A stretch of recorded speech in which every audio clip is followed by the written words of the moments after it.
Seigneur, glorifie-toi, Seigneur. Saint-Esprit, fais ton travail afin que Jésus soit glorifié au nom puissant de Jésus-Christ. Amen. Amen. Gloire à Dieu. Gloire à Dieu. Donc bonjour mes frères et sœurs. Bonjour à tous. Bonjour. Je suis vraiment content d'être ici avec mon frère Jason et mon frère David. Enchanté. Je suis le frère Francky. Et gloire à Dieu, avant de commencer, il y a une phrase qui nous identifie beaucoup comme chrétiens, qu'on l'avait dit tout à l'heure. La vraie Église de Dieu, c'est celle qui est prête à changer ses traditions et ses coutumes pour se conformer à ce qui est écrit dans la parole. Amen. Amen. Donc aujourd'hui, nous allons répondre à une question en fait. Nous allons répondre à une question de frères et sœurs au sujet de David. Il y a une sœur qui demande si David dansait, pouvons-nous danser également dans les églises comme David? Et c'est ce que nous allons répondre aujourd'hui. Comment danser David? Et si la danse de David, nous pouvons la faire aujourd'hui? Quels sont les principes de Dieu qui nous éclairent par rapport à ça? Okay. Amen. Ouais. Amen. Voilà. Et nous allons commencer par... Bon, la question de notre sœur, j'imagine que fait référence à dossier de Samuel. 2 Samuel. 2 Samuel, Ok. chapitre 6, Chapitre verset 14 et verset 20. On va déjà lire ça Mhm. et on va voir les versets en détail. Ok. Et d'ailleurs, il y a un principe qu'il faut comprendre. La parole de Dieu ne se contredit jamais. Ça, c'est déjà très important. Parce que parfois les gens pensent, ah oui, parce que dans un côté on lit une chose, dans un autre côté on lit autre chose, et apparemment ça semble que la parole de Dieu se contradit, mais la parole de Dieu ne se contradit jamais. Et ça c'est très important parce qu'il y a un but, comme j'ai expliqué à mon frère avant, la parole de Dieu nous dit que toute écriture s'est inspirée par Dieu et qu'il est utile pour enseigner, pour édifier, oui, afin que l'homme de Dieu soit parfait pour toute bonne œuvre. Donc il y a un but. La parole de Dieu est inspirée par Dieu. Et donc on doit voir que toutes les réponses qui sont nécessaires pour notre salut éternel se trouvent d'ailleurs ici dans la parole de Dieu. Donc si on prend ces principes et on voit que si je trouve par exemple un verset que c'est compliqué à comprendre ou je ne comprends très bien ou très clair, par exemple ce qu'on va lire maintenant, il n'y a pas beaucoup de versets qui parlent de la danse. Donc voilà, il faudra alors faire un sondage, sonder pour savoir quel est le message précis et à quoi ça sert à mon salut. Et tout ça c'est très important parce que si moi je reste simplement avec le verset David, il a dansé, et je vais prendre ça comme une excuse pour commencer à danser dans les églises, il y a pas mal de versets pour faire autre chose aussi. C'est ça. Vous voyez, donc voilà, et ça c'est très bien à comprendre. Voilà. Très, très important. Merci frère Jason pour cet éclaircissement. Donc on lit le verset 14. Donc 2 Samuel 6, 14. Oui. Tu peux le lire. Oui, s'il vous plaît, parce que la mienne c'est un Ok. Je lis au nom du Seigneur Jésus-Christ. Amen. Puis il s'est mis à danser de toutes ses forces en l'honneur du Seigneur, vêtu seulement du pain de lin de prêtre. Amen. Amen. Donc il était vêtu de... La parole dit, puis je répète encore, je relis encore le verset. Oui, s'il vous plaît. Puis il s'est mis à danser de toutes ses forces en l'honneur du Seigneur, vêtu seulement du pain de lin de prêtre. Bon, c'est très important, parce que déjà, on voit qu'ils disent qu'il était habillé d'une façon spécifique. Et c'est un détail qu'on ne peut pas laisser tomber comme ça. Quelqu'un veut dire quelque chose? D'ailleurs, moi je me suis informé un peu, juste pour dire dans le contexte, donc ici Ouais. Je voudrais rajouter le contexte. Oui, s'il vous plaît. Donc en fait, ici David, il est heureux, il est content, parce que l'arche de l'Alliance revient à Israël. Israël. Donc l'arche était chez les Philistins. Et donc David, maintenant, l'a repris, il l'a récupéré, et donc il rentre vraiment avec les prêtres et avec le peuple fêter la venue de l'arche dans Judée. Mhm. Et donc c'est pour ça qu'il est heureux, donc il fait vraiment un défilé devant tout l'Israël pour démontrer que l'arche était de l'Alliance était à nouveau en Israël. Et ici on voit que David dansait de toutes ses forces. Et en plus qu'il était vêtu d'un pagne de lin. Et je me suis un peu informé sur le pagne. Pagne de prêtre. De prêtre. Et d'ailleurs, je me suis informé dans le dictionnaire ce que veut dire pagne, parce que moi je voulais savoir plus d'informations. Ouais. Et je vois que le dictionnaire dit du pagne que c'est un morceau de tissu ou de matière végétale, donc lin, c'est une matière végétale, tressée avec lequel une personne se couvre les hanches jusqu'aux genoux. Ah, très important. Ouais. Donc ce pagne couvrait David des hanches jusqu'aux genoux. Et on sait que le lin, quand même, il est un peu transparent. Ouais. Et donc voilà, je suis un peu étonné que ici David soit simplement habillé de ça. Donc il laissait voir son torse, il laissait voir un peu ses parties intimes puisque c'était un peu transparent. Et je veux donc rajouter ceci et voir ce que vous pensez, ma frère. Bon, c'est, on peut dire, dans le contexte que tu viens de lire, il faut savoir une chose. Et si David il a fait ça, il y a un but, il y a quelque chose qui l'a motivé à faire ça. D'ailleurs, le contexte nous parle que quelque chose s'est passé avant ça. Voilà. Dans la parole de Dieu, il y a pas mal d'exemples, quand même, il y a quelques exemples qui vont nous montrer des réactions de joie dans le peuple de Dieu, le peuple d'Israël, dans des moments plus ou moins pareils à ceux que David est en train de vivre, qu'il a vécu. On a notre exemple. D'ailleurs, frère, justement pour pas, parce que c'est très important ce que le frère va dire, dans le contexte ici de David, pour comprendre un peu l'histoire, pour comprendre un peu ce qui s'est passé, je vous propose qu'on aille dans le verset 20, où David rentre à la maison et il voit sa femme. Okay. Et là, il y a un truc intéressant que je voudrais qu'on remarque, c'est que sa femme le traite d'une certaine manière. Voyons ce que dit le verset 20. Je lis au nom du Seigneur Jésus-Christ.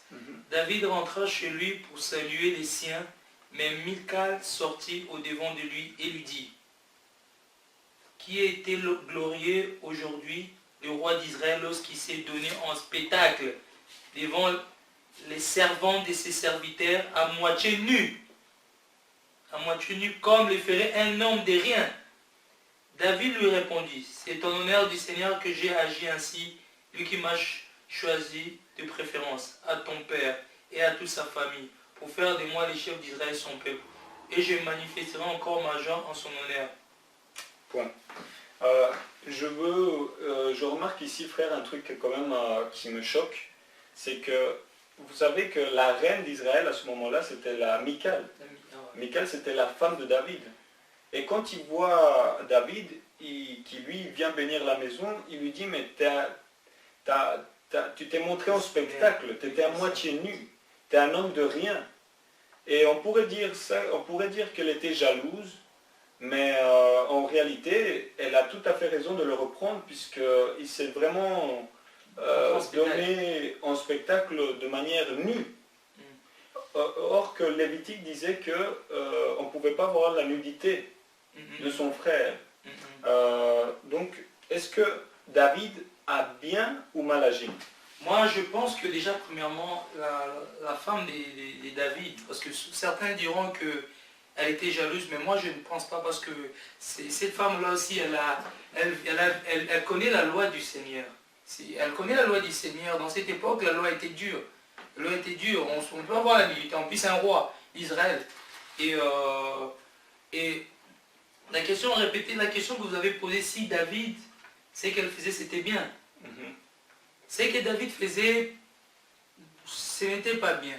Ce n'était pas bien, pourquoi? Parce que déjà, la manière qu'il était habillé, ce n'était pas correct. Ce n'est pas parce que c'est David que nous devons dire qu'il a bien fait. C'est pas parce que l'arche, il a ramené l'arche il a ramené l'arche dans le pays qu'il pouvait danser comme ça. Parce que la parole dit ici, il était vêtu d'une paille en lin. Et la femme a constaté qu'il était à moitié nu quand il dansait. Donc si elle a perçu ça, elle a vu ça, ce n'est pas au hasard. Et souvent nous, on prend certains versets comme ça, on prend ces versets pour exprimer notre manière de danser. On prend ces versets en fait pour exprimer nos sentiments, nos désirs, nos émotions au sein de l'assemblée. Tu vois, la parole dit quoi? N'aimez pas le monde, ni les choses de ce monde. Ceux qui aiment le monde, l'amour de Dieu n'est pas en eux. Tu vois? Et souvent, nous avons tendance à ramener même les choses qui sont dans le monde au sein de l'assemblée de Christ. Pourtant, ce que nous devons ramener, rester connectés, c'est que la parole. Ouais. Ce n'est que la parole. La danse, personnellement, la danse, étant qu'un ex-danseur, la danse, c'est des choses mondaines. C'est des choses qui sont mondaines. C'est des choses qui viennent des païens. Et c'est des sentiments que nous avons tendance à ramener au sein de l'assemblée. Et puis on se base par rapport à ces versets. Et cette femme, si elle a constaté ça, ce n'est pas elle. Est-ce qu'elle lui faisait un compliment ou une répréhension? Je pense plutôt une répréhension ce qu'elle fait. Mais moi je vois les choses, je suis 100% d'accord avec mon frère, 100% d'accord. On ne peut pas prendre les choses du monde pour les ramener à l'église. Mais le problème ici, c'est que si on dit que David faisait des choses du monde, alors face à la réaction de Dieu vers lui, c'est aussi une excuse pour dire voilà, Dieu n'a pas réagi contre ça, alors je peux le faire. C'est ça le truc. Donc moi, j'essaie d'aller un peu plus loin. Et je vois ici plusieurs choses. Une des choses très importantes, c'est qu'il paraît, moi personnellement, que David ici, comme on le voit déjà dans plusieurs versets de la Bible, c'est comme un symbole, c'est ça le mot, prophétique de quelqu'un qui allait venir et mourir pour nous dans la croix. Pourquoi je vais dire ça? C'est un peu bizarre d'ailleurs, mais je vais m'expliquer.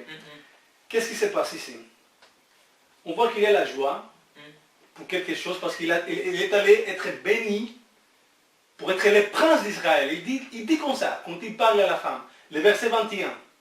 Tu peux le lire le verset 21, s'il te plaît. Qu'est-ce qu'il dit? David lui répondit, c'est en l'honneur du Seigneur que j'ai agi ainsi, lui qui m'a choisi des préférences à ton père et à toute sa famille, pour faire de moi les chefs d'Israël son peuple.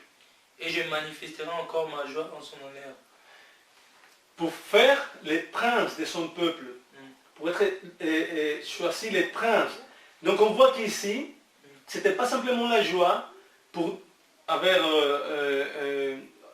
ramené l'arche à nouveau dans le peuple de Dieu, mais aussi parce qu'il est allé être les princes, les rois bénis de Dieu.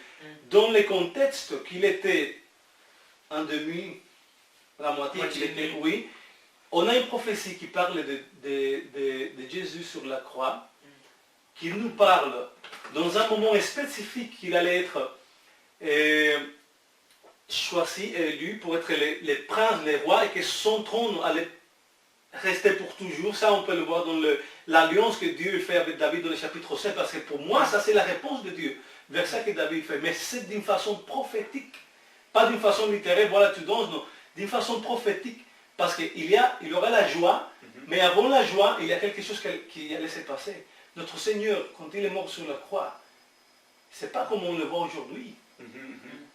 Qu'on le voit moitié habillé, lui il n'avait rien. Il était nu. Il était nu, vraiment. Donc avant de recevoir sa gloire au ciel, il devait passer par la honte, on peut dire ça. Donc David, intéressant.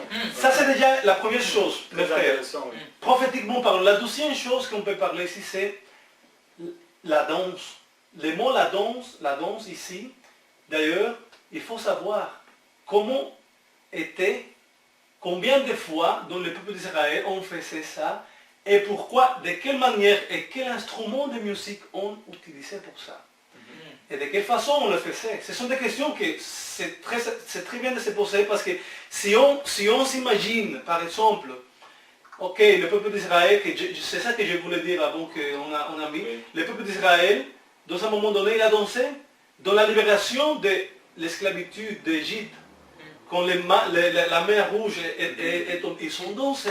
Mais, Il avait la joie. Marie, la Marie, sœur de, oui. de Moïse qui a Moïse. dansé. Mais il faut savoir qu'elle danse, Quelle danse. Quelle danse. quel instrument de musique et pourquoi. Ah, Qu'est-ce qu'il y a? Amen. Parce qu'on ne peut pas prendre, par exemple, pour vous donner un exemple, d'ailleurs, la musique qu'on utilise aujourd'hui, c'est nul. 100% nul. Mhm. C'est 100% nul à ça qu'il faisait avant. Mhm. Et donc, déjà on prend ça, on voit dans le contexte biblique qu'il y a toujours, ce moment-là était toujours lié à quelque chose de grand et d'extraordinaire. Mhm. Il avait une joie qu'il n'avait pas d'autre moyen de s'exprimer cette joie là-bas. Les joies qu'on avait dans le cœur. Donc la façon de le faire, c'est en dansant, mais ce n'est pas la danse qu'on voit aujourd'hui. Par exemple, moi, je viens de la République dominicaine. Je vous donne un exemple. La danse de mon pays, c'est une danse sensuelle. Ça va te mener tout à fait à toute autre chose, mais pas à Dieu. Tu vois? Même Toujours à la chair. toujours à la chair, Toujours à la même dans chair. ton pensée. Et donc quand tu prends, et c'est un exemple pour mes frères qui se justifient pour les versets, quand tu prends les versets là, tu dis ah non, il faut danser dans l'église, tu prends un merengue, une bachata, la salsa, ou n'importe quel rythme, Hip-hop, tout ça. tout ça. et tu mets ça dans l'église, c'est pas Ça n'a ça. rien à voir. C'est pas ça. Amen, amen. C'est pas ça. Mhm. Donc, voyons, la danse que David il a fait, pour moi, ça joue le rôle de la joie vraiment qu'il avait. Les instruments qu'on utilisait à un moment donné, c'est très important parce que dans les psaumes 150, David lui-même parle des instruments. Pardon, mes frères. Il parle aussi des instruments de musique. Et ce sont des instruments qu'on utilise aujourd'hui pour n'importe quelle danse là. Mais, il faut faire attention parce que les instruments, quand il parle des instruments, que c'est très important parce que si les instruments, il n'y a pas de danse, dans le peuple d'Israël, on n'utilisait pas tout le temps les mêmes instruments. Quand on allait louer le Seigneur, l'Éternel, dans son temple, on n'utilisait que l'harpe. Que l'harpe. Et c'était la musique, des musiques célestes, on peut dire. Quand il y avait la guerre, là on utilisait les trompettes. Quand il y avait le jugement, les trompettes, et les petits, comment on appelle, les instruments de Petit tambour, là. percussion. De percussion. C'était pas pour vraiment danser comme on fait aujourd'hui. Pour annoncer un message. Voilà, il y avait, dans l'assemblée, il y avait les instruments pour chaque chose. Donc déjà, on voit que vraiment, ça n'a rien à voir à ça qu'on a aujourd'hui C'est dans les totalement un églises. autre contexte. Notre contexte. Voilà. La troisième chose que je vois ici, Intéressant. la première c'est les symboles prophétiques, parce que David, c'est vraiment un symbole prophétique dans plusieurs choses qu'il a fait dans sa vie, qui signalaient les messias. Et par exemple, dans le chapitre 7, quand vous allez lire dans votre maison, vous allez voir qu'il va toujours parler que le trône de David va être établi pour toujours. Et ça, c'est lié à Jésus quand il était venu, quand il disait Jésus, le fils de David, au moment donné. Et que de la racine de David, il nous parlera qu'il y aura quelqu'un qui va naître, qui va venir de la racine de David, et que son trône, nous parle le prophète, va rester éternellement. Donc ce n'est pas de David, parce que même Jésus il a dit David il est mort. Ouais. C'est de lui. C'est de lui-même. Donc voilà, on voit ça. La deuxième chose, c'est qu'est-ce qu'il y avait avant la manifestation de ce genre de dons. La troisième chose, on vient de le dire, les instruments et l'application de ces instruments au moment donné. Et donc pour moi, vraiment, je peux le dire, on ne peut pas utiliser ces versets-là pour justifier la danse qu'on fait aujourd'hui. Et si vous voulez savoir plus de ça, il faut que vous preniez vos Bibles à la maison, que vous preniez votre dictionnaire, que vous prenez des encyclopédies, Une encyclopédie. encyclopédie en hébreu, et que vous cherchiez les mots, et aussi l'histoire, la Torah, qu'est-ce que nous parle la Torah par rapport à ces choses, que c'est très important à savoir. Parce que même quand on voit les Juifs aujourd'hui, malgré qu'ils sont, c'est pas la même chose que des milliards d'années avant, mais même quand on voit aujourd'hui comment ils font le culte devant Dieu, et on parle de vraiment loi, c'est pas maintenant, mais on prend l'exemple maintenant, comme ils font. Tu vois face à Dieu, ce n'est pas que je veux dire, ah oui, on n'est plus dans la loi, mais Dieu ne change jamais. Si c'est le même Dieu qui dit qu'il est son avant, il va être son aujourd'hui. Et si avant, il lui-même disait ça, c'est la musique que je veux accepter, c'est le même Dieu. Ce n'est pas qu'on va aller lui vraiment chanter comme ça, non. c'est vraiment la joie. Et on va voir ça en détail après dans le livre d'Apocalypse qui va nous révéler comment ça se passe au ciel. Ah frère, bah, Voilà. gloire à Dieu. Oui. Gloire au Seigneur, je suis... le frère encore plus m'a plus éclairé Ouais, moi aussi. par rapport à ces sujets où on était un peu, on était bloqué un peu dans nos pensées. Je pense que c'est vraiment, c'est bien le fait qu'on a partagé ces partages, parce que Gloire à souvent Dieu. les gens prennent ces versets pour justifier, pour faire de la danse. Ouais. Comme tu as mis le point sur ce verset, tu as dit à un moment, j'ai aimé que si ça part pas, tu as dit quelque chose qui est très crucial. Tu as dit, David, il dansait, on peut dire prophétiquement en fait. Il était loin, il était prophétiquement, il dansait prophétiquement, mais aujourd'hui, on prend ces versets, en plus, quand on regarde bien, il était seul. Et il était seul, il dansait prophétiquement, il était dans la joie, comme tu as dit. Il a dit devant Dieu. Devant lui, il était dans la joie. Et aujourd'hui, on prend juste ces versets-là, en fait, pour inclure nos sentiments, nos émotions. N'oublie pas que l'être humain est rempli beaucoup des émotions. Ouais. On croit souvent que Dieu nous parle, mais n'oublie pas qu'on est âme, corps et esprit. Et l'esprit de Dieu parle, l'esprit des saints parle, et aussi nos émotions. Ça, C'est la part des choses, et tant que chrétien, on doit apprendre à faire, on doit vraiment savoir à partager ces choses-là, parce que sinon, comme ça, on peut ramener vraiment des doctrines, plusieurs sortes de doctrines au sein de l'ensemble du corps de Christ. Frère, je rajoute à ça que tu viens de dire, tu peux le lire en français parce que ma Bible c'est en espagnol, un verset très important, parce qu'on ne doit pas oublier, en parlant de ça, qu'il y a des esprits qui donnent des influences. Jean chapitre 4, verset 1. Ouais. Verset 1. S'il te plaît, c'est très important pour Jean chapitre 4. Ah pardon. Pour donner un peu plus à ce qu'il vient de dire, que la Bible même nous parle de ça. Après Pierre, voilà. Juste après deuxième Pierre. Voilà, c'est ça. Ça c'est Jean, bien Jean. C'est ça, voilà. Chapitre 4, oui c'est ça. Chapitre 4, verset 1. Tu peux lire en français, le verset 1. Mes chers amis, c'est ça. Hein? Oui. Ne croyez pas tous ceux qui prétendent avoir l'esprit, mais mettez-les à l'épreuve pour vérifier si l'esprit qu'ils ont vient de Dieu. En effet, de nombreux faux prophètes se sont répandus dans le monde. Voilà, jusque-là. Dans la version originale, il dit, ne vous méfiez pas de tout esprit. Mais par contre, ne croyez pas à tout esprit. Voilà, ne croyez pas à tout esprit, mais par contre, il faut le éprouver pour savoir s'il vient de Dieu ou pas. Parce que c'est très facile de dire, ah oui, j'ai l'esprit, et commencer à danser comme si tu es dans la boîte de nuit, hein, les boîtes de nuit. il faut savoir, mon ami. Ça doit être en accord avec la parole. On fait des chorégraphies au sein de l'ensemble. Oui, il faut savoir si ça vient de Dieu ou pas. La même Bible. Oui, c'est clair. Ça doit être passé par le filtre de la parole. Donc en fait, là, je pose quand même une question aux frères et sœurs qui nous regardent, ou aux personnes qui sont là pour la première fois, qui écoutent un enseignement comme ça. Donc, David, là, porte un double message. Un message prophétique en parlant de Jésus, parce que Jésus, comme on a vu, c'est vrai, il était nu à la croix. Il a parcouru sa croix en honte devant le peuple d'Israël.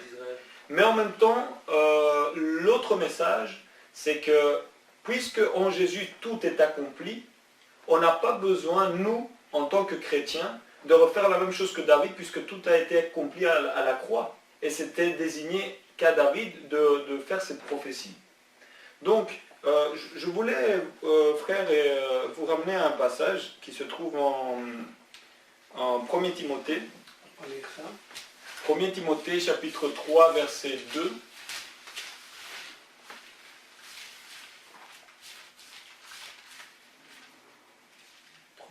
Chapitre 3, verset 2. Oui, 1 Timothée.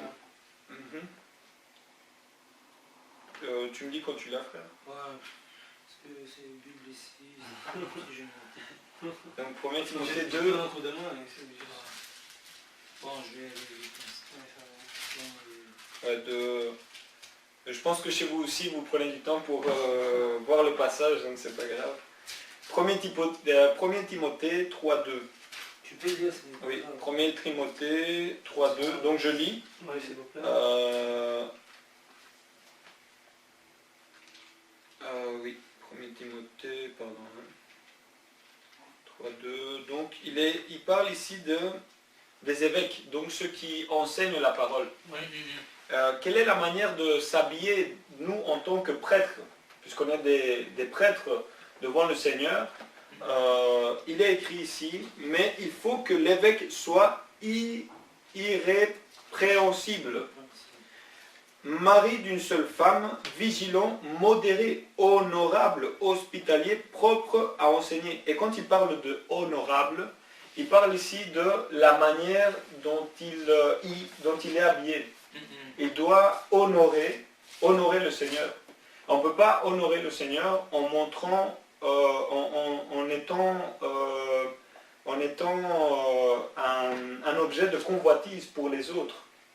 Donc en fait le message c'est quoi? C'est qu'aujourd'hui nous en tant que frères et sœurs, nous devons avoir vigilance de ne pas être l'objet de convoitise pour les autres.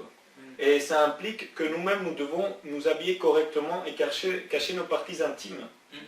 Donc le message c'est quoi à l'époque de David? Je comprends que la femme de David ne comprenait pas le message prophétique, mais elle comprenait le deuxième message. Ah, ok. Elle comprenait le deuxième message. C'est quoi le deuxième message? C'est que nous, en tant que fils de Dieu, nous ne devons pas nous habiller n'importe comment. Elle n'avait pas compris le message prophétique, mais le deuxième message. C'est pour ça que même David, en fait, le verset 21, l'a repris en disant qu'il était loin de l'esprit, envoyé par Dieu. Et qu'il faisait ça devant Dieu. Devant Dieu. C'est pour ça qu'il était humble à l'égard de Dieu. C'est très important. Oui, oui. Wow. D'ailleurs, il y a aussi un autre principe. Je ne trouve pas le verset dans le livre de Jacques, mais clairement il dit que ceux qui aiment le monde, les choses qui sont du monde, se font ennemis de Dieu.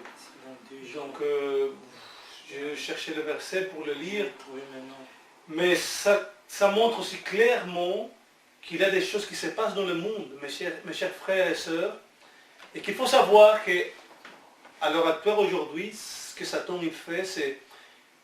Il ne veut pas que nous soyons tout à fait dans le monde. Pour lui, si ça se passe, c'est bien, mais qu'est-ce qu'il fait? Il ramène le monde dans l'église. Et une manière de le faire, c'est vers la musique. Parce que là, mon ami, il y a quelque chose qu'on ne doit pas,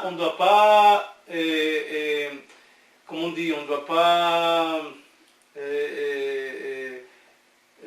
ignorer, c'est que Satan, avant d'être Satan, il était au ciel. Et qu'il n'était n'importe qui au ciel. La Bible nous dit qu'il était le principe de la création, lui, dans Ézéchiel chapitre 28.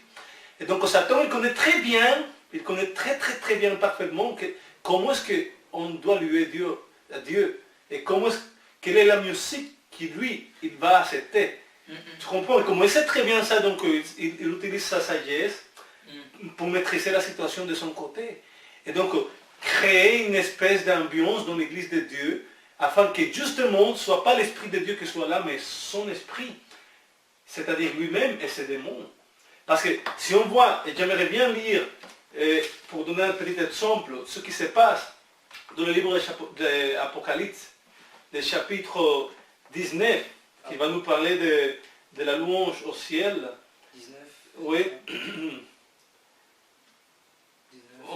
Il y a plusieurs versets dans la Bible qui parlent de ça, mais pour donner juste un exemple, on va lire le verset 3 par exemple. Qu'est-ce qu'ils ont dit? Ils dirent, je lis au nom du Seigneur. Lis d'abord le verset numéro 1. 19, 1. Je lis au nom du Seigneur Jésus-Christ. Après cela, j'ai entendu dans les ciels comme une voix forte, une foule nombreuse qui disait Alléluia, et salut, la gloire et la puissance sont à notre Dieu. Verset 2. Ouais. Parce que ses jugements sont véritables et justes, car il a jugé la grande prostituée qui corrompait la terre. Jusque-là, frère. Maintenant, le chapitre 14. Un petit exemple, le chapitre 14. Okay. Et tu peux lire les versets 2 et 3, s'il te plaît. Apocalypse 14, versets 2 et 3. 2 et 3. Ouais.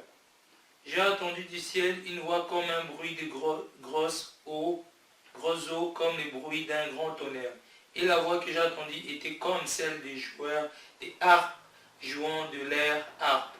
Et ils chantaient un cantique nouveau devant le trône et devant les 4 êtres vivants et les vieillards. Et personne ne pouvait apprendre les cantiques si ce n'est les 144 000 qui avaient été rachetés de la terre.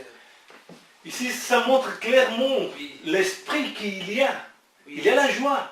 Parce qu'il va te dire qu'il y a des voix, des milliards de voix, comme l'eau, comme les trompettes, toutes ces choses-là. Mais après, il va te dire, mais toutes les voix que j'ai vues, c'est la foule. Tout le monde avait des harpes, et tout le monde jouait des arpèges, des choses très délicates, des choses... Quand vous entendez l'harpe, jouer l'harpe, ça vous donne l'impression de quelque chose, de quelque chose, comment on peut dire ça, expliquer ça. Ce n'est pas la musique qui va te détourner la tête pour penser à l'alcool ou des choses comme ça, ou pour danser, ou bouger. C'est quelque chose de sacré, c'est quelque chose de la solennité là. Donc on voit vraiment ici un petit exemple de comment ça se passe au ciel.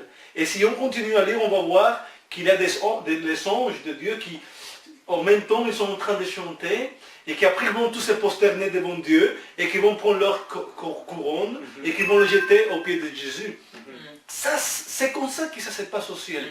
Donc, si ça se passe comme ça au ciel, pourquoi nous prenons ici les rythmes et la musique du monde pour vouloir louer l'Éternel? Lui, il n'est pas être humain, il n'est pas, on va dire, le Seigneur, le Tout-Puissant, n'est pas comme nous. Il n'est pas homme, même si Jésus il porte notre chair, il est comme un Dieu. Et donc, l'adoration, la louange devant lui, ça doit être d'une façon, on peut dire, respectueuse, sacrée. Et ce n'est pas quelque chose pour s'ennuyer, rien à voir. C'est la joie qui sort de ton cœur et tu peux le manifester d'une façon sacrée et qui puisse remplir ton cœur et ceux qui t'entendent. Parce que quand Jean il a entendu ça, il est resté ému. Il était étonné de voir quelque chose si joli. Comme ça. Et donc Satan, il savait très bien, il connaît très bien que ça se passe comme ça au ciel. Et donc il va essayer toujours de détourner l'église de Jésus, de lui-même, il va essayer de détourner l'église de Jésus vers lui-même, c'est ça. Et donc voilà, c'est pour cela que si on prend des versets comme ça, comme ceux que vient de lire de David, et on le tourne pour justifier, voilà, on peut danser, on n'est plus dans le comment on dit, dans la structure que la parole de Dieu nous montre. Question. Voilà. Question. Est-ce que le hip-hop chrétien, la salsa chrétienne, merengue chrétien, reggaeton chrétien, du jazz chrétien, est-ce que c'est correct? Je pense pas que c'est correct parce que... Avec les principes bien sûr qu'on vient de lire. Le reggaeton chrétien, hip-hop chrétien, toutes ces choses-là, ce n'est pas correct. Déjà, il faut savoir déjà, avant que ça devienne chrétien, c'était où? C'est quoi l'origine? Ça vient d'où? La base même. La pensée au cœur.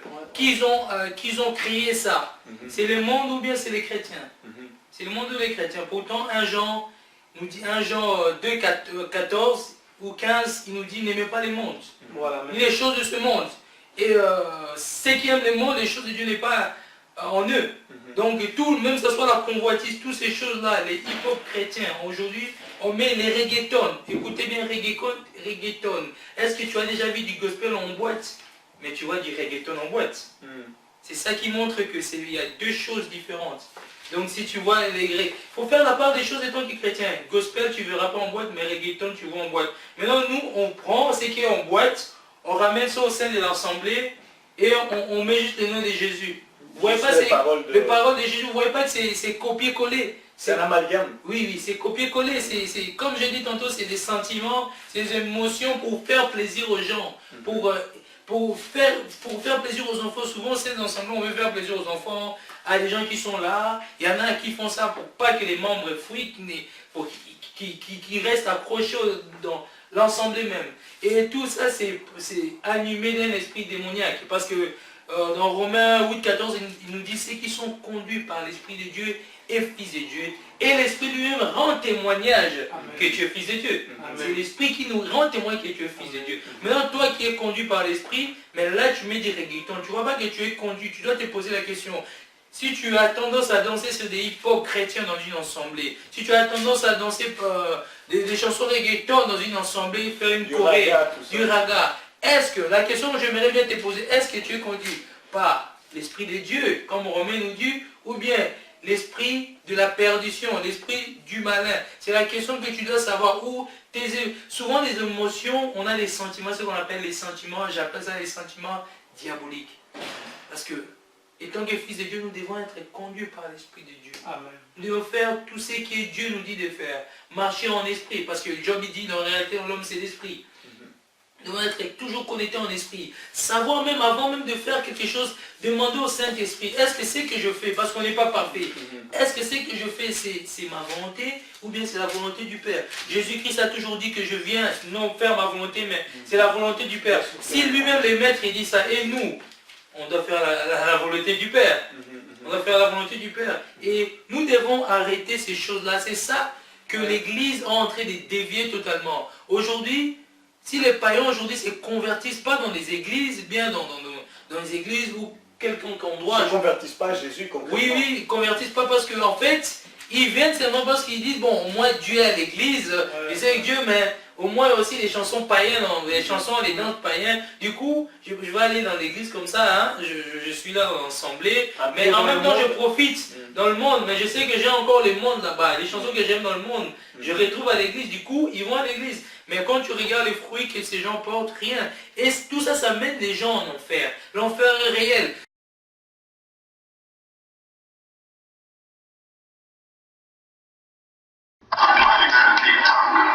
Piscine, jeu de lumière, DJ, photographe, dress code, une ambiance où l'on whine sur les tubes du moment. Tous les ingrédients d'une soirée classique sont ici réunis. Et pourtant, nous sommes bien dans une soirée chrétienne, organisée par la chorale diocésaine des jeunes. Et au premier abord, la différence est Dieu. On est venu avec une autre mentalité. C'est-à-dire, Eh bien, c'était la foi. Et on reste sur cet esprit, mais ça n'empêche pas de danser de la dancehall puisqu'il y a la foi. Il y a une partie chrétienne et après on fait profiter quand même les jeunes. Faut pas les oublier. C'est une ambiance conviviale, sans prise de tête, tranquille.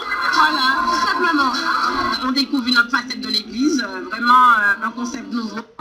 Où quand même, moi-même je suis étonnée quand même de voir autant de jeunes qui ont pu adhérer à ce nouveau concept et ça se passe super bien. et comme dans toutes les soirées, on danse collé serré. Il y a aussi l'artiste dancehall du moment, celui qui fait déplacer les foules et les caméras. Lors de la prestation, pas d'ambiguïté, le message est clair.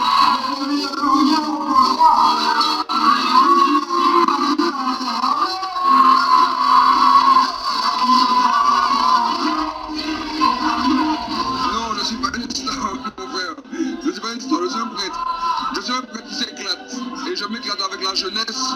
Et donc voilà, si on en met qu'à la vélote, ils me leur remettent bien, moi je leur donne bien. Donc on avance comme ça.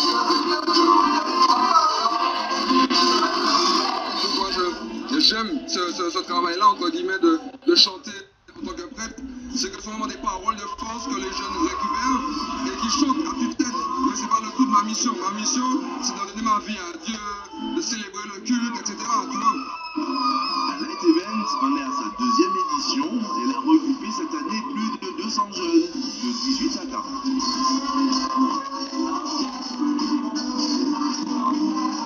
C'est une façon nouvelle d'oser en fait l'évangélisation. Et je pense avec ce que nous sommes, d'accord? Et donc du coup, par exemple, la musique qu'on entend, même si je ne suis pas spécialement fan de, je ne suis plus fan de zouk, etc. Mais n'empêche que c'est intéressant pour les jeunes de se rencontrer, de se dire, waouh, on peut se retrouver et vivre quelque chose d'authentique en fait.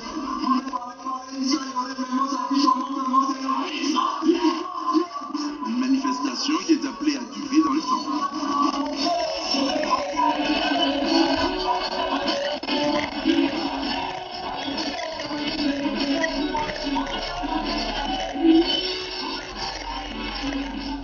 Ça amène les gens en enfer. la danse hip-hop, ce n'est pas biblique. Si quelqu'un me trouve un verset, me dit, ce n'est pas biblique. Ce n'est pas biblique. La danse vers des cours au sein de l'Assemblée, ou mettre du reggaeton, ce n'est pas biblique. Où viennent ces coutumes, ces doctrines? Une question, mes frères, encore une. Beaucoup de gens se disent, mais Dieu ne voit pas l'apparence, il voit le cœur. Qu'est-ce qu'on répond? Je suis en train juste de chercher un verset dans les évangiles, si tu peux m'aider, frère. Le contexte est là où Jésus a dit, exemple je vous ai donné un exemple. De la même façon que moi j'ai fait, vous devez faire aussi. C'est un verset qui est dans le contexte de quand Jésus il était en train de dîner avec ses disciples, oui, quand il a lavé le pied. Mais il parlait aussi en contexte général. Jésus nous a donné un exemple. Si on se dit chrétien, Jean 13, 15. Voilà, Jean 13, 15. Tu peux le lire s'il te plaît? Jean 13, 15. Jean 13, 15. Je lis au nom du Seigneur. Car je vous ai donné un exemple afin que vous fassiez comme je vous ai fait. Amen. En vérité, je vous l'ai dit. Le serviteur n'est pas plus grand que son Seigneur, c'est ça? Voilà, oui, ni l'apôtre est plus grand que c'est lui qui l'a envoyé. Si vous savez ces choses, vous êtes heureux pourvu que vous les pratiquiez. Donc Jésus même, il a dit que nous ne sommes plus grands que lui. Jamais, lui, il est le maître.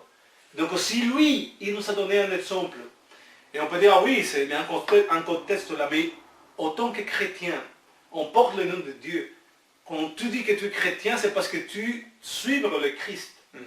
Et donc le Christ, il a vécu d'une façon. Il s'est comporté d'une manière et d'une façon qui a toujours glorifié son Père. Il a agi d'une manière correcte. Et donc il nous invite à être comme lui.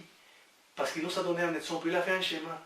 Lui-même, c'est le chemin de la vie. Il dit, je suis le chemin de la vie. Donc, pour toute manière de comportement, en tant que chrétien, je dois regarder Jésus. Et moi, personnellement, je ne m'imagine pas Jésus parce qu'il n'a pas fait ça. En train de faire du rap? Jamais. Même dans son époque, vous voyez, la musique existait déjà à l'époque de Jésus. Les soldats, quand il n'y avait pas de guerre, ils étaient en train de danser. Et même si Jésus, il était avec les gens qu'on ne considérait pas des gens à un moment donné, parce que c'était des païens, mais toujours le but, c'est attirer ces gens vers son amour. Mais pour cela, il ne faut pas se mélanger en disant, ah, je dois aller au boîte de nuit pour les ramener. Ce n'est pas cela. C'est que lui, il ne va pas réfuter les gens, il va appeler les gens tels comme ils sont, il va l'accepter tels comme ils sont, mais si ces gens-là ouvrent leur cœur à son influence, il va commencer à travailler. Parce qu'il a dit, venez vers moi ceux qui sont chargés, fatigués, moi je les ferai reposer, et je vais les donner du repos, mais je dis, portez mon écharpe, mon fardeau, parce que c'est légère, et donc il va nous retirer nos charges, mais il va nous donner quelque chose aussi, pour accomplir. Et donc c'est ça qu'il ne faut pas oublier en tant que chrétien, mes amis, parce que parfois, c'est très facile de dire le dimanche ou le samedi, ou les jours que vous allez à l'église, ah oui, je suis chrétien ce jour-là, et on danse et on fait des choses, et pendant la semaine, qu'est-ce qu'on fait? Tu vois, ce sont des trucs et des choses qui doivent aussi se passer dans nos vies. Donc, pour moi, l'exemple à suivre face à toutes choses, c'est l'exemple de Jésus. Et moi, personnellement, quand tu viens de parler, frère, je n'imagine pas Jésus en train de danser n'importe quoi. Amen. Et donc, vous pouvez chercher ça dans la Bible, frères et sœurs. On a déjà analysé le verset de David, on a déjà vu plusieurs façades de ces versets-là. Partout dans la Bible, vous n'allez pas trouver des versets qui vont vous expliquer, ah oui, la danse est permis, il faut la faire. Non, on va voir l'exemple. On va voir l'exemple de Jésus, et si on s'attache à ça, on est sûr. On est sûr, parce qu'on est dans le bon côté. D'ailleurs, je voulais, parce que justement, on va finir. Ça m'interpelle beaucoup maintenant une question. À part donc, maintenant c'est clair, ce qu'on a vu, tout ce qui est, on ne peut pas faire une amalgamation du monde et de Dieu, puisque Dieu est saint. Donc il nous a pris pour nous prendre du monde, afin qu'on soit lumière pour le monde. Amen. Le théâtre. Je voulais toucher ce thème parce que j'ai vraiment à cœur de le dire. Et c'est quelque chose que maintenant, il y a beaucoup de gens qui se disent, ok, nous on va pas faire, ok, peut-être que ils ont été convaincus par l'esprit parce que c'est l'esprit qui convainc, que la musique mondaine ne peut pas être mélangée avec des paroles chrétiennes. Mais est-ce que c'est possible dans l'assemblée faire un théâtre pour annoncer l'évangile? Je vais te dire une chose très claire. Les paroles que je veux dire, c'est pas beaucoup. C'est simple. D'où vient le théâtre? La question, c'est simple, et la réponse aussi. Ça vient du grec, du Rome et d'autres civilisations d'avant. Pourquoi on utilisait ça? Qu'est-ce qu'on faisait? Et d'ailleurs, il faut savoir que beaucoup de chrétiens, malgré qu'aujourd'hui on utilise ça pour donner la parole de Dieu, mais il faut savoir qu'à un moment donné, quand il était créé le théâtre, dans sa racine même, on utilisait les corps des chrétiens pour se méfier, se manquer de la parole de Dieu. Face à Lyon, face les choses qui s'est passées dans le moment donné, après on faisait ça comme une œuvre de théâtre. Donc c'est vraiment quelque chose pour entretenir les gens. Et personnellement, dans la connaissance que j'ai de la parole de Dieu de manière personnelle, mais je la partage, mon avis, c'est pas quelque chose qu'on ne doit pas utiliser, que soit bon à utiliser pour donner un message de Dieu, car sa racine, personnellement, non, sa racine, et où elle était créée, pourquoi, c'est pas quelque chose vraiment pour faire référence à Dieu, pour louer le nom de Dieu. C'est tout à fait le contraire. Donc moi, je m'attache à ça pour dire, voilà, il y a plusieurs manières, comme je dis, partager la parole de Dieu. Ce n'est pas simplement prendre ta Bible, que ça d'ailleurs, on doit le faire, mais ce n'est pas simplement prendre ta Bible et te mettre dans la rue, comme on fait parfois, ou dans l'église, et commencer à parler. Prêcher l'évangile de Dieu, c'est pas simplement dire quelque chose, c'est aussi de vivre. Et dans tous les détails de ta vie, tu prêches. Parce qu'il y a le monde entier qui te voit. Et même la Bible nous dit qu'on est un spectacle, c'est-à-dire le mot qu'elle utilisait juste pour montrer, on est vu, on est pour le ciel. Donc il y a ça. Donc nous, ici dans la terre, pour prêcher l'évangile de Dieu, on a la parole de Dieu, toujours on doit l'utiliser parce que c'est notre guide, mais on a aussi le Saint-Esprit qui fait en nous un être capable, parce que nous, on n'est pas capable de vivre selon les Écritures, c'est-à-dire les comportements, les pensées, qu'est-ce qu'il y a dans ta tête, dans ton cœur, les envies, et plusieurs choses que ça nous montre vraiment qu'il y a un travail que Dieu fait en nous. Alors, c'est pas forcément, je n'utiliserai pas forcément, par exemple, pour dire annoncer l'évangile, le théâtre, pour ça que je viens de vous dire, d'ailleurs, et l'autre chose, parce qu'il y a plusieurs manières de le faire. Il y a plusieurs, même quand tu souris, même quand tu souris à quelqu'un et tu le fais sincèrement. De l'esprit, quoi. Voilà, voilà, c'est ça. D'ailleurs, une autre question, est-ce qu'on marche par la vue ou par la foi? On marche, je dirais, par la foi. Gloire à Dieu, par la foi. On est par la foi, parce que c'est par la foi que nous sommes sauvés. Parce que la vue peut nous entretenir. Oui, et nous tromper aussi. Donc la foi. Donc nous n'avons pas vu Jésus. 2015 années après, depuis notre conversion, 20e siècle après, nous sommes convertis à Jésus et pourtant nous ne l'avons pas vu comme les apôtres, mais nous croyons par la foi. Il faut savoir que même dans les films chrétiens, tout ce qu'on nous montre, si on regarde les Écritures, il y a des choses qui ne sont pas. Donc, la parole dit très clairement que les menteurs ne rentreront pas dans le royaume des cieux. Les impudiques. Et les impudiques. Donc, cherchons dans l'Écriture ce que vraiment, les détails de la parole, c'est ceux qui vont nous sauver. Ça, c'est la parenthèse que je voulais dire. J'ai fait une parenthèse trop courte, c'est Satan, pour nous tromper, il ne va pas se présenter avec 100% des mensonges. Et ça, on a déjà vu ça dans la Bible. Il va te présenter à 90% de vérité, mélangé avec 1% de mensonges. Et ça, c'est efficace pour lui. Et il ne va jamais changer ça parce que ça lui donne des résultats. On a déjà vu ça avec Adam et Ève. Et dans tous les siècles, c'est de cette façon-là qu'il va essayer toujours de détruire l'Église de Dieu. Et donc on voit vraiment que le peuple de Dieu à la fin du temps, vous que vous voyez là et nous que nous sommes ici, c'est ça qui nous dit la parole de Dieu. Les justes, ils doivent vivre par la foi. Et en plus, dit, voici les fils de Dieu, les enfants de Dieu, ceux qui ont la foi en Jésus et qui gardent le commandement. Donc si on s'attache à ça, qu'on le voit, apparemment c'est compliqué, mais c'est simple. C'est se mettre dans la main de Dieu, dire voilà, je ne peux pas, aide-moi, je vais t'obéir. Et continuer avec la foi en Jésus. Et c'est ça, les 144 000, on peut dire, entre guillemets, prophétiquement parlé, c'est un autre thème à parler après. Mais les derniers enfants de Dieu, avant la destruction, ce sont des gens qui vont s'attacher 100% à la parole de Dieu. Pas de tradition, pas de théâtre, pas de films. 100% la parole de Dieu comme il était donné. Simple, mais bon, belle, comme on dit, et très bonne aussi. Comme le frère a dit, étant qu'enfants de Dieu, nous devons s'attacher à la parole. Parce que Jésus-Christ a dit quoi? Le prince de ce monde est venu vers moi, il a vu en lui, il n'y a rien qui lui appartient.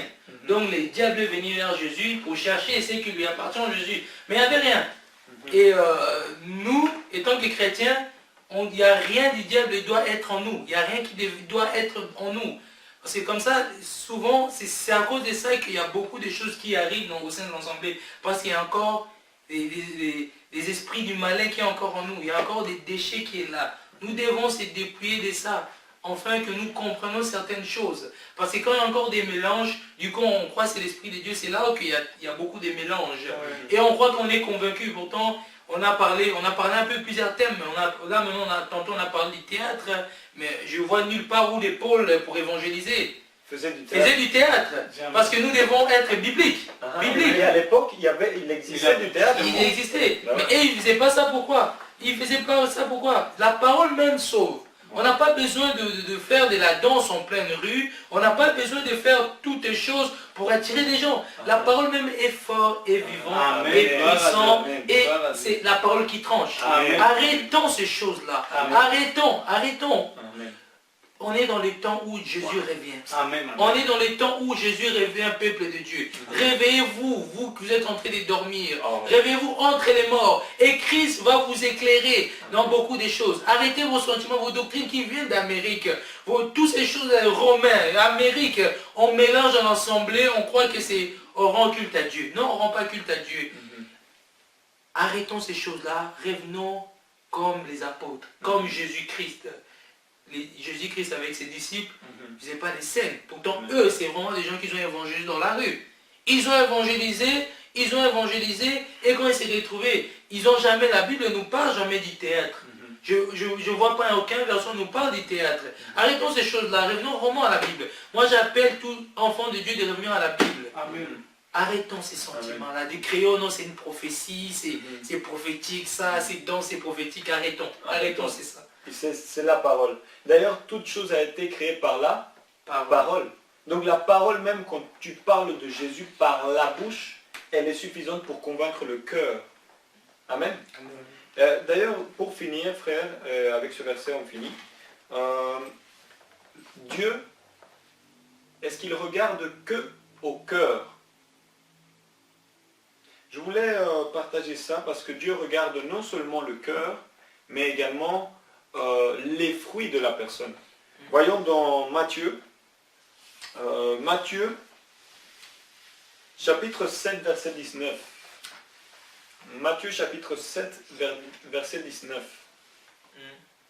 Vous pouvez le lire, frère? Je lis au nom du Seigneur Jésus-Christ. Tout arbre qui ne porte pas de bons fruits est coupé et jeté au feu. Tout arbre qui ne porte pas de bons fruits est jeté et coupé et jeté au feu. Et le verset 20. C'est donc à leurs fruits que vous les reconnaîtrez. Amen. C'est donc quoi? Avec quoi on connaît les enfants de Dieu? Par leurs fruits. Et frère, rappelez-vous qu'à la fin des temps, il me semble que dans Matthieu 7, Jésus dira à la fin, dans le jugement du trône blanc, beaucoup le diront, Seigneur, Seigneur, mais il dira quoi? Je ne vous connais pas. Et malgré qu'ils font des miracles, malgré qu'ils ont parlé au nom de Jésus, il ne les connaîtra pas. Pourquoi? Nous voulons de le voir ici, parce qu'ils n'ont pas de fruits.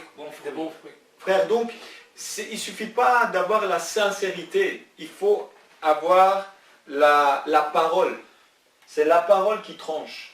Donc Dieu voit les cœurs, peu importe comment tu es, peu importe si maintenant toi qui m'écoutes, peut-être tu es sataniste, peut-être que toi tu es athée, peut-être que toi tu as fait des piercings partout, des tatouages partout dans ton visage. Si aujourd'hui tu es convaincu par la parole de Jésus, la parole même va te transformer. Et ensuite, quand il te transformera et le Saint-Esprit te convaincra du péché, tu vas changer obligatoirement. Amen. Parce que tu vas porter des fruits. Ta manière de parler sera différente. Ta manière d'agir sera différente. Ta manière de t'habiller sera différente. Parce que l'Esprit de Dieu sera en toi. Amen. C'est ça, l'esprit, les fruits de l'Esprit, l'amour, la charité, la joie. La paix est un don de l'Esprit. Et donc, ce que Dieu nous dit ici à travers cette étude, c'est que nous devons être fidèles à quoi? À la parole. Et que simplement le Saint-Esprit puisse nous convaincre afin que nous puissions nous sanctifier tous les jours. Amen. Une dernière question, mes frères. 2 questions. J'aime toujours finir avec simplement 2 questions que vous voudriez poser aux frères et sœurs ou aux personnes qui nous regardent. Frère Jason, une question. Sommes-nous prêts face à tous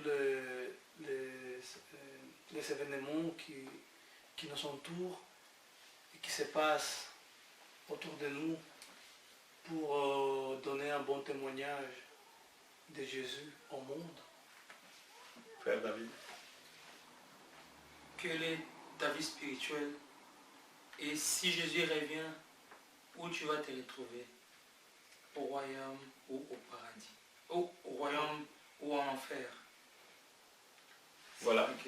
Que Dieu vous bénisse tous et j'espère que bientôt nous puissions à nouveau analyser un autre thème pour que nous soyons réjouis dans l'esprit. Amen. Amen. Que Dieu